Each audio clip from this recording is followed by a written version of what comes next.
ಆ ಭಾಗದ ಜನ ಕಾಡಾನೆಗಳ ಹಾವಳಿಗೆ ಬೇಸತ್ತಿದ್ರು. ಹೀಗಾಗಿ ಆನೆಗಳ ಉಪಟಳ ತಪ್ಪಿಸುವಂತೆ ಆಗ್ರಹಗಳು ಕೂಡ ಕೇಳಿಬಂದಿತ್ತು. ಆ ಬೇಡಿಕೆ ಇದೀಗ ಈಡೇರಿದೆ. ಆ ಕುರಿತ ಒಂದು ರಿಪೋರ್ಟ್ ನಿಮ್ಮ ಮುಂದೆ.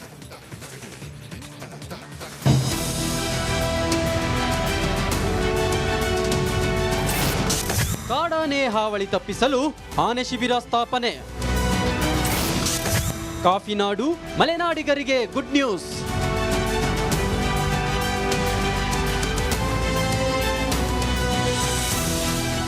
ದಟ್ಟ ಅರಣ್ಯ, ಸುತ್ತಲೂ ಹಸಿರು, ಗಜಪಡೆ. ಇಲ್ಲಿನ ಸುತ್ತಮುತ್ತಲಿನ ಜನರು ಮಾತ್ರ ಕಾಡಾನೆಗಳ ಕಾಟದಿಂದ ಹೈರಾಣಾಗಿದ್ದಾರೆ.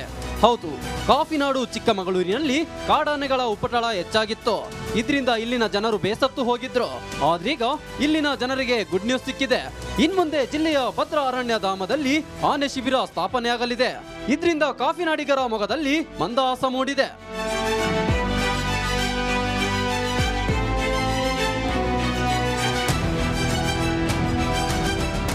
ಬೀಟಮ್ಮ ಅಂಡ್ ಗ್ಯಾಂಗ್ ಹಾವಳಿಯಿಂದ ಚಿಕ್ಕಮಗಳೂರಿನ ಜನ ತತ್ತರಿಸಿ ಹೋಗಿದ್ರು. ಕಾಡಾನೆಗಳ ಹಾವಳಿಯಿಂದ ಹೇಗಪ್ಪ ಪಾರಾಗೋದು ಅಂತ ಜನ ಪರದಾಡ್ತಿದ್ರು. ಆದ್ರೆ ಅರಣ್ಯ ಇಲಾಖೆ ಆನೆ ಶಿಬಿರ ಸ್ಥಾಪಿಸಲು ಮುಂದಾಗಿದ್ದು ಜನರ ಟೆನ್ಷನ್ಗೆ ಫುಲ್ ಸ್ಟಾಪ್ ಕೊಟ್ಟಿದೆ. ಅಧಿಕಾರಿಗಳಂತೂ 8 ಜಾಗ ಗುರುತಿಸಿ ಸರ್ಕಾರಕ್ಕೆ ವರದಿ ಸಲ್ಲಿಸಿದ್ದಾರೆ. ಈ ಮೂಲಕ ಕಾಫಿನಾಡಿನ ಜನರ ಬೇಡಿಕೆ ಈಡೇರಲಿದೆ.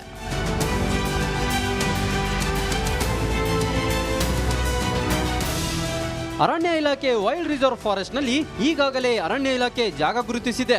ಆಯಾ ಜಾಗದಲ್ಲಿ ಆನೆ ಶಿಬಿರ ಮಾಡಿದ್ರೆ ಹೇಗೆಲ್ಲ ಅನುಕೂಲವಾಗುತ್ತೆ, ಕುಮ್ಕಿ ಆನೆಗಳನ್ನ ಹೇಗೆ ಸಾಕಬಹುದು, ಕಾಡಾನೆ ಕಾರ್ಯಾಚರಣೆ ಹೇಗೆ ಬಳಸಬಹುದು, ಒಂದೊಂದು ಜಾಗದ ವಿವರಣೆಯನ್ನ ಸರ್ಕಾರದ ಮಟ್ಟಕ್ಕೆ ಕಳುಹಿಸಲಾಗಿದೆ. ಇನ್ನು ಸಚಿವರ ಅನುಮೋದನೆಗಾಗಿ ಅಧಿಕಾರಿಗಳು ಕಾಯುತ್ತಿದ್ದಾರೆ. ಟೂರಿಸಂ ಸಲುವಾಗಿ ನಾವು ಆಗಲೇ ಒಂದು ಹೊಸ ಆನೆ ಕ್ಯಾಂಪ್ ತರ್ತಾ ಇದ್ದೀವಿ. ಸೊ ಮೊದಲೇ ಅದಕ್ಕೆ ಈಗ 2-3 ಕಡೆ ನಾವು ಅದಕ್ಕೆ ಜಾಗ ಕೊಡ್ತಿದ್ದೀವಿ. ಈಗ ಒಂದು ಫೈನಲ್ ಆಗ್ತಾ ಇದೆ. ಸೊ ಬಹುಶಃ ಈಗ ಮಿನಿಸ್ಟರ್ ಸಾಬ್ ಬಂದರೆ ಕರೆಕ್ಟಾಗಿ ಯಾವ ಜಾಗ ಬರೋದು ಕೂಡ ಹೇಳ್ತಾರೆ. ಸೊ ಒಂದು ಆನೆ ಕ್ಯಾಂಪ್ ಆದಮೇಲೆ ಅದು ಒಂದು ನಮಗೆ ಅಡಿಷ್ನಲ್ ಅಟ್ರಾಕ್ಷನ್ ಆಗುತ್ತೆ. ಇಲ್ಲಿನ ಜನರೇ ಕುಮ್ಕಿ ಆನೆಗಳಿರೋ ಶಿಬಿರಕ್ಕೆ ಇಟ್ಟಿದ್ದ ಬೇಡಿಕೆ ಈಡೇರುತ್ತಿದೆ. ಸರ್ಕಾರ ತಜ್ಞರ ತಂಡದ ಜೊತೆ ಚರ್ಚಿಸಿ ಯಾವ ನಿರ್ಧಾರ ತೆಗೆದುಕೊಳ್ಳುತ್ತೋ ಕಾದು ನೋಡಬೇಕಿದೆ.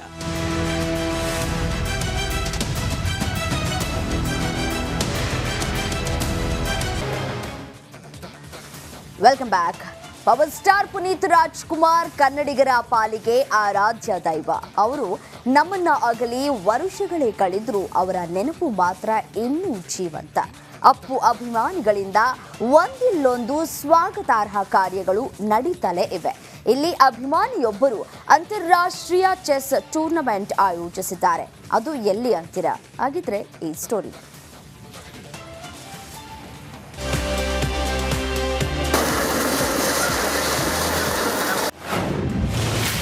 ಪುನೀತ್ ರಾಜ್ಕುಮಾರ್ ಹೆಸರಲ್ಲಿ ಚೆಸ್ ಗೇಮ್. ಅಪ್ಪು ಅಭಿಮಾನಿಯಿಂದ ಚೆಸ್ ಟೂರ್ನಮೆಂಟ್.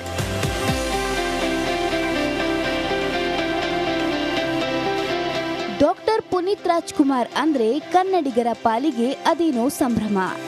ದೊಡ್ಡಮನೆ ರಾಜರತ್ನ ನಮ್ಮನ್ನ ಅಗಲಿ ವರ್ಷಗಳೇ ಕಳೆದ್ರೂ ಆ ಪರಮಾತ್ಮನ ಜಪ ಮಾತ್ರ ನಿಲ್ತಾ ಇಲ್ಲ.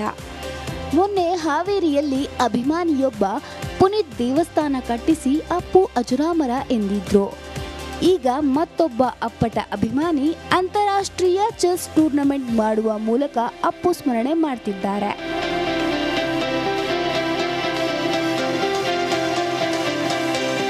ದಾವಣಗೆರೆಯಲ್ಲಿ ಅಂತಾರಾಷ್ಟ್ರೀಯ ಚೆಸ್ ಟೂರ್ನಮೆಂಟ್ ಆಯೋಜನೆ ಮಾಡಲಾಗಿದೆ. ಪುನೀತ್ ರಾಜ್ಕುಮಾರ್ ಮೇಲಿನ ಅಪಾರ ಅಭಿಮಾನದಿಂದ ಟೂರ್ನಿ ನಡೆಸಲಾಗ್ತಿದ್ದು, ವಿಜೇತ ಸ್ಪರ್ಧಿಗಳಿಗೆ ಪುನೀತ್ ರಾಜ್ಕುಮಾರ್ ಕಪ್ ಜೊತೆಗೆ ಕ್ಯಾಶ್ ಪ್ರೈಸ್ ಸಹ ನೀಡಲಾಗುತ್ತೆ. 2 ದಿನ ಈ ಸ್ಪರ್ಧೆ ನಡೆಯಲಿದ್ದು, ದೇಶ ವಿದೇಶಗಳಿಂದ 400ಕ್ಕೂ ಅಧಿಕ ಚೆಸ್ ಚಾಂಪಿಯನ್ಸ್ ಹೆಸರು ನೋಂದಾಯಿಸಿದ್ರು. ದಾವಣಗೆರೆ ಚೆಸ್ ಕ್ಲಬ್ಬು ನಾವು 25 ವರ್ಷದಿಂದನೂ ಚೆಸ್ ಕೋಚ್ ಮಾಡ್ಕೊಳ್ತಾನೆ ಬರ್ತಾ ಇದ್ದೀವಿ. ಆದರೆ ಈಗ ಈ 3 ವರ್ಷದಿಂದ ನಡೆಸ್ತಾ ಇರೋ ಕಾರಣ ಇನ್ನೂ ಜನರ ಪ್ರೋತ್ಸಾಹದಿಂದ ಹೆಚ್ಚಿನ ಮಕ್ಕಳಿಗೆ ಈ ಕೋಚ್ ಸಿಗಲಿ ಅಂತ ನಿಮ್ಮ ಮೂಲಕ ನಾನು ಎಲ್ಲ ಮಕ್ಕಳ ಪೇರೆಂಟ್ಸ್ಗೆ ರಿಕ್ವೆಸ್ಟ್ ಮಾಡ್ತೀನಿ. ಇನ್ನು ಈ ಟೂರ್ನಿಗೆ ಸಚಿವ ಎಸ್ ಮಲ್ಲಿಕಾರ್ಜುನ ಮತ್ತು ಸಂಸದೆ Prabha Mallikarjun chess coin move ಮಾಡಿ ಸಾಂಕೇತಿಕ ಚಾಲನೆ ನೀಡಿದ್ರು. ಚೆಸ್ ತರಬೇತುದಾರನಾಗಿರುವ ಯುವರಾಜ್ ದಾವಣಗೆರೆ ಚೆಸ್ ಕ್ಲಬ್ ಮೂಲಕ ಈ ಅಂತಾರಾಷ್ಟ್ರೀಯ ಟೂರ್ನಿ ಆಯೋಜನೆ ಮಾಡಿದ್ದಾರೆ. ಈಗ 9 ರೌಂಡಲ್ಲಿ ಆಗುತ್ತೆ ಸರ್. ಸ್ವಿಸ್ ಲೀಗ್ ಸಿಸ್ಟಮ್ ಅಂತ ಎಲ್ಲ ನ್ಯಾಷನಲ್ ಟೂರ್ನಮೆಂಟ್ ಅಲ್ಲ, ಎಲ್ಲ ನ್ಯಾಷನಲಲ್ಲೇ ಮಾಡ್ತೀವಿ. ಸ್ವಿಸ್ ಲೀಗ್ ಸಿಸ್ಟಮ್ ಅಂತ ಅದರಲ್ಲೇ ಮಾಡ್ತೀವಿ ಸರ್.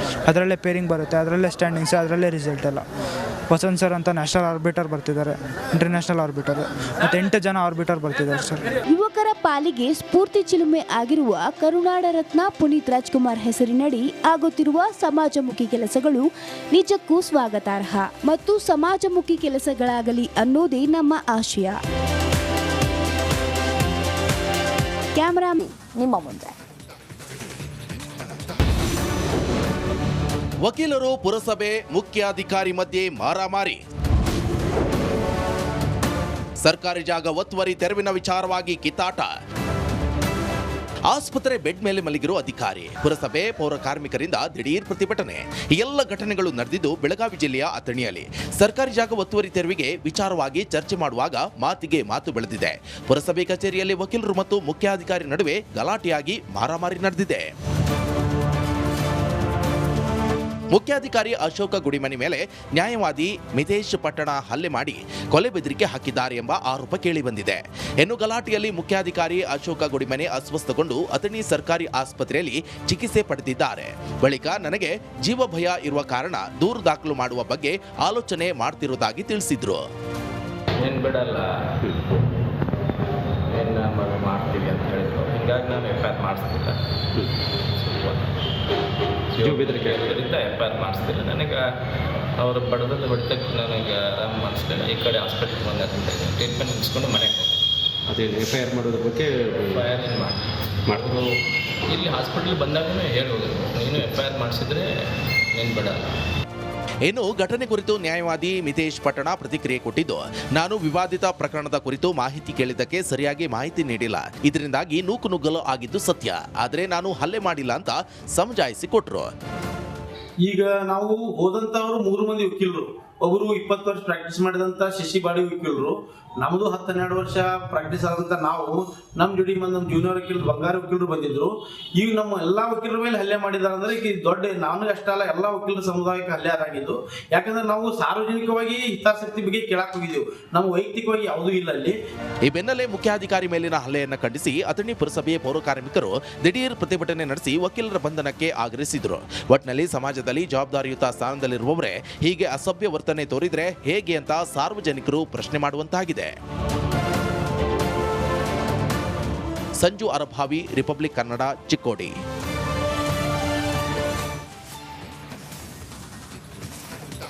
ಶಿವಮೊಗ್ಗ ನಗರದ ಶಿವಪ್ಪ ನಾಯಕ ಅರಮನೆ ಅಭಿವೃದ್ಧಿ ಕಾಮಗಾರಿ ನಿಧಾನಗತಿಯಲ್ಲಿ ನಡೀತಾ ಇದೆ.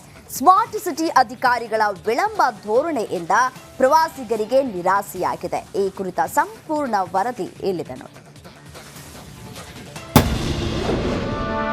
ಶಿವಪ್ಪ ನಾಯಕ ಅರಮನೆಗೆ ಸಿಗದ ಕಾಯಕಲ್ಪ,